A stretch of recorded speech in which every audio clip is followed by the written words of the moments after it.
আমি একজন সাহাবার জীবনী শোনাবো আপনাদেরকে। আব্দুর রহমান ইবনে আউফ রাদিয়াল্লাহু তাআলা আনহু। 10 জন জান্নাতের দুনিয়াতে বসে যে 10 জন সাহাবা জান্নাতের সুসংবাদ পেয়েছেন তাদের মধ্যে একজন, আলহামদুলিল্লাহ বলেন। আব্দুর রহমান ইবনে আউফ রাদিয়াল্লাহু তাআলা আনহু প্রথম 8 জন মক্কায় যারা কালিমা পড়ে মুসলমান হয়েছে তাদের একজন। তার স্ট্যাটাসটাকে জেনে নেন। তো তিনি যখন মক্কা থেকে হিজরত করে মদিনায় গেলেন, মনে রাখবেন মক্কা থেকে যে সাহাবারা বাড়ি ঘর ছেড়ে হিজরত করেছে তাদেরকে বলে মহাজির, মানে হিজরতকারী সাহাবা।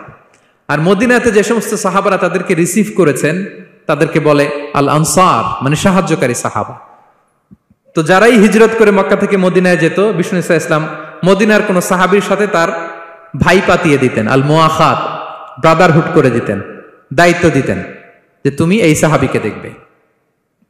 তো আব্দুর রহমান ইবনে আউফ রাদিয়াল্লাহু তাআলা আনহু যখন হিজরত করে গেলেন, তার দেখভাল করার জন্য যে সাহাবীর দায়িত্ব পড়ল তার নাম হচ্ছে সাআদ ইবনে রাবিয়া, আনসারী সাহাবী রাদিয়াল্লাহু তাআলা আনহু। বিষ্ণু বললেন, সাআদ, আব্দুর রহমান ইবনে আউফ তোমার ভাই, ভাই বানিয়ে দিলেন। কি বানিয়ে দিলেন?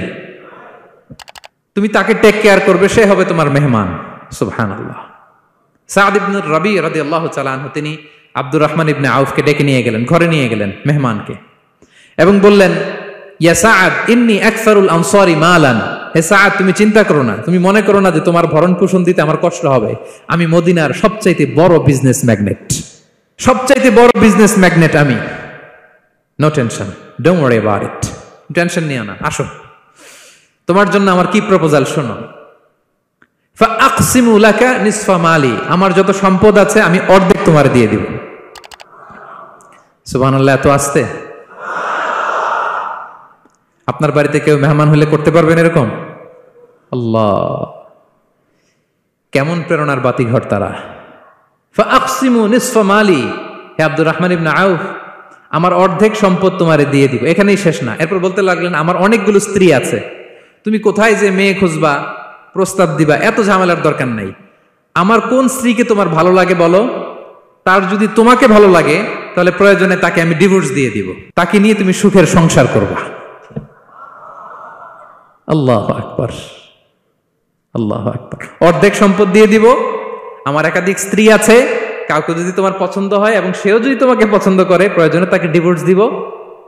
New life, new career, just go on. আমরা এই সুযোগ পেলে কি করতাম? সাথে সাথে অর্ধেক সম্পদ নিয়ে নিতাম, ঠিক কিনা? আব্দুর রহমান ইবনে আউফ প্রেরণার বাতিঘর। উনি কি করলেন? উনি বললেন, লা হাজাতা লি ফি যালিক।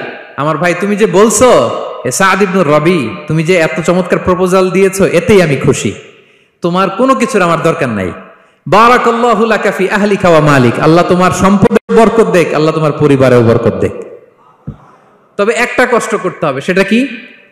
আব্দুর রহমান ইবনে আউফ বললেন, দুল্লানি ইলা সুক, just show me the way to market. মদিনার বাজারটা কোথায় এটা একটু দেখায় দাও। আমি নতুন মানুষ, পথঘাট চিনি না। দুল্লানি ইলা সুক, just show me the way to market of Medina. মদিনার বাজারটা কোন রাস্তা একটু দেখায় দাও। আল্লাহু আকবার। সাআদ ইবনে রবি বললেন, এই তো মদিনার বাজার। উনি যে কিছু ঘি কিনলেন, পনির কিনলেন, কিনে বিক্রি করলেন, প্রফিট করলেন। ওই প্রফিট দিয়ে আরো বেশি করে কিনলেন, আবার বিক্রি করলেন, প্রফিট, আবার বিক্রি করলেন, প্রফিট।